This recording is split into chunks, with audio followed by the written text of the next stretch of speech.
Yang terhormat narasumber, moderator dan penyelenggara, perkenalkan saya Imade Budi Arsika. Saya kebetulan akademisi dari Fakultas Hukum Universitas Udayana. Terima kasih banyak khususnya kepada narasumber Bapak Ana Agung Ngurah Adi Ardana atas share informasi ini dan juga undangan berkaitan dengan acara ini. Terima kasih banyak. Tadi saya menyimak, mudah-mudahan saya bisa menangkap dari apa yang disampaikan oleh Bapak Ana Agung Ngurah Adi Ardana selaku Ketua Pansus. Yang paling tertarik buat saya adalah gagasan mengenai kekhususan agar pemerintah pusat memberikan semacam perlakuan khusus kepada Bali berkaitan dengan sumbangan devisa kita yang sangat besar bagi kepariwisataan nasional. Mohon izin saya juga mengapresiasi kepada Pansus atas keberhasilannya. Beberapa hari lalu ini sukses memfinalisasi rancangan peraturan daerah mengenai standar dan penyelenggaraan kepariwisataan budaya Bali. Dan nampaknya ini masih proses diajukan ke pusat ya, ke Kementerian Dalam Negeri. Pertanyaan saya berkaitan dengan pendanaan. Mohon saya dikoreksi Bapak Ketua Pansus. Ini berkaitan dengan pendanaan, skema pendanaan pelaksanaan standar dan penyelenggaraan kepariwisataan budaya Bali ini, kalau tidak salah itu berasal dari APBN, APBD Provinsi, Semesta Berencana Provinsi, kemudian APBD Kabupaten Kota, dan sumber pendapatan lain yang sah dan tidak mengikat. Nah, apakah Bapak Ketua Pansus sudah memiliki gambaran yang lebih rinci mengenai skema seperti apa yang dapat diambil melalui APBN?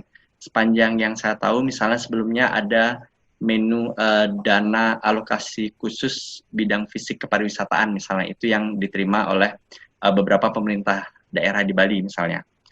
Kemudian pertanyaan kedua saya adalah berkaitan dengan tahun lalu sepertinya pemerintah Provinsi Bali tentu sudah menyepakati dengan DPRD Provinsi Bali juga. Kita mengajukan rancangan peraturan daerah mengenai kontribusi wisatawan bagi kalau nggak salah bahasanya perlindungan alam dan budaya Bali. Kurang lebih seperti itu. Dan sampai sepanjang yang saya trace, ini nampaknya belum menjadi perda. Mohon koreksi saya seandainya ternyata prosesnya sudah jauh lebih maju. Jadi pertanyaan saya adalah, dalam situasi COVID ini, tentu gagasan untuk mencari kontribusi wisatawan ini tentu masih relatif jauh dari relevansi, karena seandainya perda itu sukses nanti diturunkan jadi peraturan gubernur, yang menentukan kan adalah jumlah kedatangan wisatawan. Jadi demikian dua isu yang ingin saya angkat. Saya sedikit lagi saya ulang. Yang pertama, isu mengenai skema APBN seperti apa yang kira-kira bisa secara realistis untuk diberikan pemerintah pusat dalam konteks kekhususan. Yang kedua adalah dalam kaitannya dengan bagaimana nanti perkembangan raperda kontribusi wisatawan itu dapat kira-kira menjadi salah satu solusi dikala nanti situasi new normal untuk pariwisataan Bali bisa kita, new normal atau istilah tadi ya, next normal bisa kita mulai dan laksanakan. Demikian untuk disampaikan. Terima kasih Pak. Selamat sore. Terima kasih. Ini pertanyaannya menarik sekali karena orang akademisi juga. Jadi saya koreksi sedikit mengenai kontribusi tersebut sudah menjadi perda, Pak. Sudah disahkan pada akhir tahun 2000, masa persidangan keempat tahun 2019. Sampun menjadi kontribusi. Cuman saja memang di dalam perda tersebut kami tidak mendetailkan pola pungutan yang terjadi, menyesuaikan dengan kebijakan dari gubernur. Cuman kita mendelegasikan kepada Gubernur Bali untuk melaksanakan hal tersebut. Nah, kita sambung dengan perda standar dan penyelenggaraan pariwisataan budaya Bali ini. Kita dalam suatu skema perda ini kita memunculkan, kita istilahkan yang namanya portal satu pintu pariwisata Bali. Jadi portal satu pintu. Di dalam portal satu pintu inilah nantinya kita mengupayakan ini membuat suatu sistem besar yang menggabungkan seluruh industri pariwisata dan daya tarik wisata ada di dalam sana. Dan nantinya yang namanya travel segala macam juga terkoneksinya ke dalam satu portal. Sehingga semua pola yang ada di Bali saat itu, si wisatawan ini bisa dipastikan kontribusinya. Jadi contoh adalah begini, begitu dia masuk, kita berharapnya ini ke depannya adalah, sebagai contoh adalah dia diberikan membership, semacam membership lah. Jadi semacam kartu loyalty Bali gitu. Mungkin juga dengan visa, sehingga karena mendukung pola yang bebas cashless kan. Nah, disitulah kita menggunakan semacam kartu, yang kartu ini dipakai untuk berbelanja, dan pada saat berbelanja ini tentu akan terjadi semacam kontribusi di dalamnya gitu loh. Inilah yang dipungut. Nah, sebagai contoh, misalnya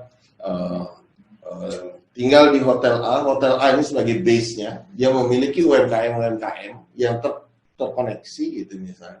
Dengan transaksi-transaksi yang terjadi, dia pun juga berkontribusi kepada Bali. Dengan konsep seperti kartu kredit begitu, jadi Visa, Master segala macam kan yang memberikan fee juga kepada semacam begitulah, jadi kontribusi yang terjadi. Nah, lalu mengenai pemerintah pusat terhadap kekhususannya, ini memang seperti yang saya sampaikan tadi kepada Pak Trisno di situ, sebagai gawangnya dia menjaga Bali ini, tentu menjaga Bali ini sebagai penghasil devisa gitu loh, penyumbang devisa sehingga memiliki ketahanan terhadap mata uang kan begitulah. Maka Bali kita berharap mendapat juga support. Kalau di saat ini kita berharap mendapatkan support terkait dengan permodalan untuk mulai berputar kembali. Pada saat setelah kita menjadi sudah berjalan dengan new normal tersebut, tentu kita berharap support yang terjadi adalah support terkait dengan bagaimana memelihara adat budaya sesuai dengan konsep kita gitu. Jadi pariwisata budaya ini pendanaan bagaimana menjaga kelestarian budaya Bali. Banyak pola. Nah, betul dengan dana alokasi khusus ya. Pengembangan infrastruktur biasanya dengan dana alokasi khusus. Nah, sebaliknya juga ke kabupaten kota, kita juga akan men-sharing melalui pajak kendaraan. Misalnya kita men-sharing bagi hasil kepada kabupaten kota. Saat ini, inilah yang paling memungkinkan pendapatan asli daerah dari kabupaten kota ini dapatnya dari bagi hasil dari provinsi.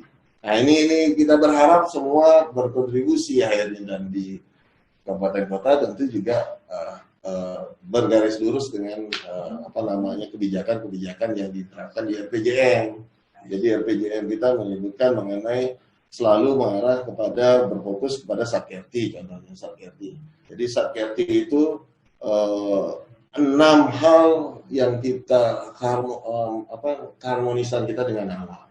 Nah, tentunya disinilah kekhususan yang akan kita peroleh dari pusat, provinsi ke kota. Nah, kembali kita lanjutkan, di dalam rencana induk pengembangan pariwisata Bali di Ripda, itu kebetulan saya juga jadi sekretaris pansus yang dipecat saat itu. Jadi rame lah kasus itu. Nah, di situ jelas di dalamnya bagaimana pengembangan yang terjadi di Bali yang kita harapkan. Bagaimana suatu destinasi nantinya yang kalau memang sudah disepakati, jadi ada mappingnya, suatu destinasi maka kita harus membuat infrastrukturnya. Juga termasuk dengan destinasi daya tarik wisata budaya di dalamnya. Di situ pun juga bagaimana kita mempersiapkan pengembangan dan kelestariannya dia untuk menjaganya melalui DAK yang muncul di Dinas Kebudayaan. Saya kira begitu, mudah-mudahan saya bisa menjawab cukup memuaskan.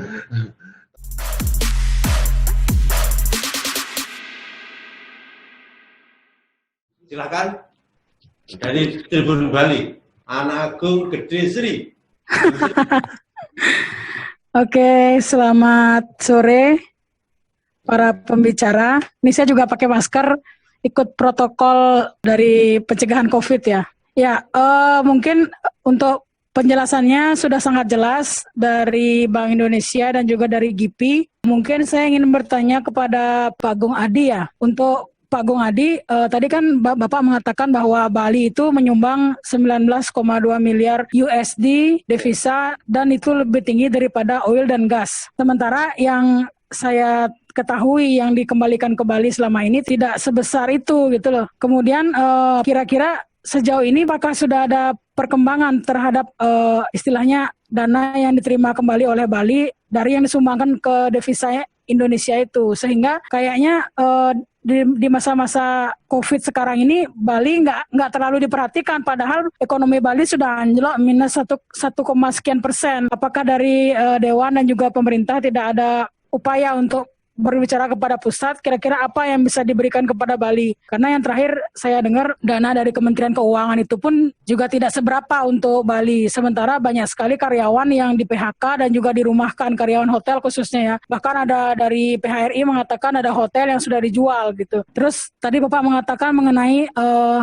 diberikan kekhususan untuk Bali. Apakah kekhususan ini juga termasuk dalam istilahnya dana yang diberikan pusat untuk Bali? Apakah itu nanti akan menjadi perhatian dari Dewan untuk dibahas ke pusat terkait dengan kekhususan ini gitu loh. Mungkin itu dulu Pak, terima kasih. Jadi begini, jadi angka 19,5 miliar US dollar itu kita sharingnya adalah 40. Bali itu sharing 40%, berarti sekitar 9 miliar US dollar lah ya. Nah lalu dari 9 miliar US dollar itu kita itu masuk semuanya langsung ke kantong-kantong pribadi manusia yang ada di Bali. Jadi kalau kita bicara yang terkait berarti 60%. Nah kalau kita, jadi tidak ada dana yang sebesar 9 miliar US dollar itu kita kirim ke pusat, itu nggak ada. Jadi inilah kehebatan pariwisata. Jadi pariwisata yang menghasilkan devisa demikian besarnya langsung dinikmati oleh masyarakatnya. Jadi masyarakatnya akan menjadi makmur, kuat, dan memiliki daya tahan lebih. Itu kita harus akui.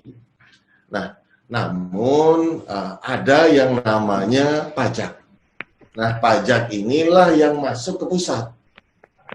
Yang masalah adalah account-nya account Bali atau account Jakarta. Ini yang memang harus diteliti dengan baik. Karena kalau dilihat agak tidak cocok. Jadi contoh adalah Bali secara keseluruhan saat ini, baik provinsi, kabupaten kota secara keseluruhan mendapat dana transfer dari pusat, itu sekitar 9 sampai 10 triliun. Padahal kalau dihitung bilang 9 miliar desa, berarti kita harusnya 90 triliun. Nah, itulah ceritanya. Nah ini apakah kode rekeningnya tepat apa enggak? Nah ini perlu menjadi perhatian. Nah ini sudah berapa kali juga kita sampaikan pada saat kami mengunjungi Kementerian Dalam Negeri, bagian keuangannya, sehingga agar bisa menyampaikan ke Kementerian Keuangan. Nah lalu yang kedua tadi mengenai kekhususan yang kita harapkan ke pusat.